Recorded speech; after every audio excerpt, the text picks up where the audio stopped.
Hi. I feel kind of funny because I like Kevin Z's.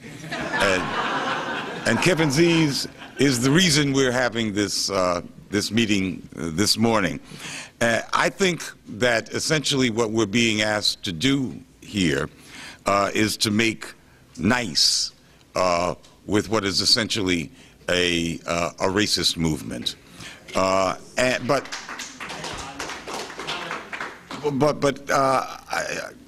One has conflicting feelings. It was more than 40 years ago that black folks in the movement, not all but some, asked white people to go forth among other white people and try to civilize them. And that should be a part of that mission, not doing missionary work with black folks, but civilizing their own folks. And although it was a very painful period then, it basically became a consensus and a settled deal. So how can I stand up here and tell Kevin Zeese that he should not be going forth and civilizing his people? That's difficult for me to do, and of course I can't do it. So I guess what we should be really talking about is what is the nature of this Tea Party and what are the political ramifications should the anti-war movement be seen as making nice with the Tea Party. Well, what is the cost here?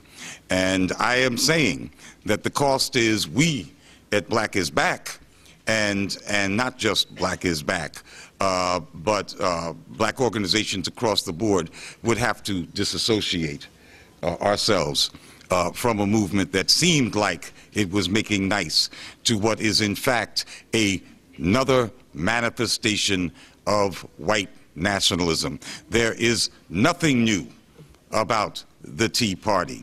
It is as old as dirt.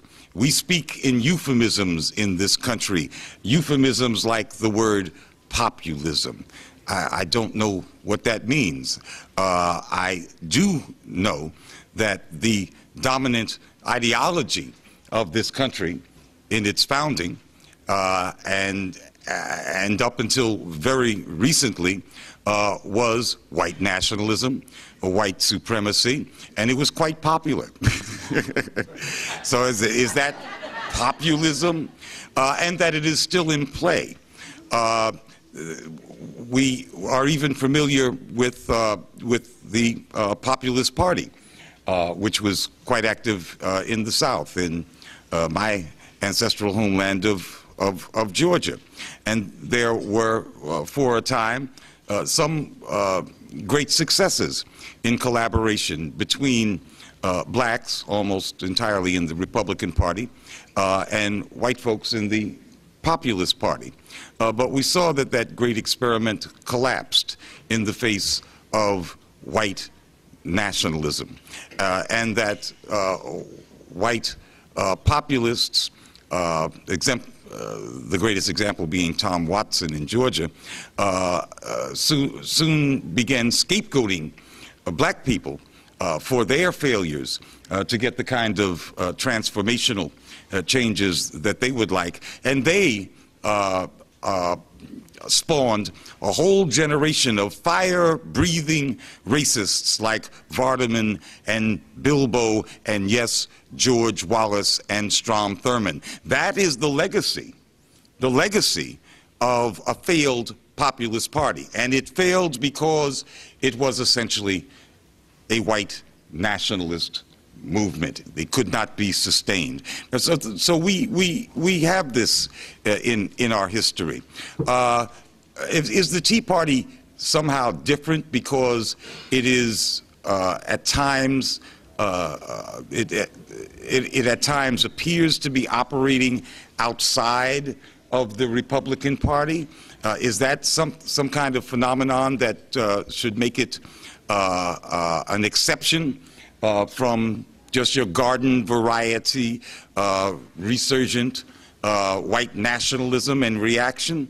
Well, the Dixiecrats in 1948, that was when Hubert Humphrey gave a speech before the Democratic National Convention in Minneapolis in favor of a civil rights plank. The Dixiecrats, led by Strom Thurmond, bolted from the party and carried several states in that election. The Democrats spent 10 years trying to get back and keep the Dixiecrats, you see. So that was outside of the Democratic Party apparatus. Would you call that populism? They were quite popular. They carried those states.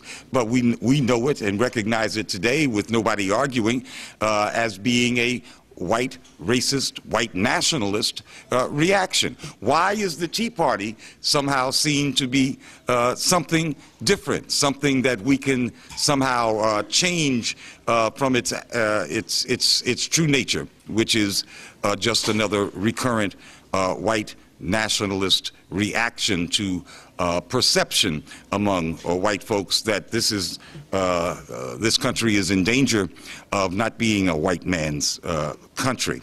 Now, we could talk all day about the nature of the Tea Party, but I wanted to address what an appearance by the predominantly white anti-war movement of coalescing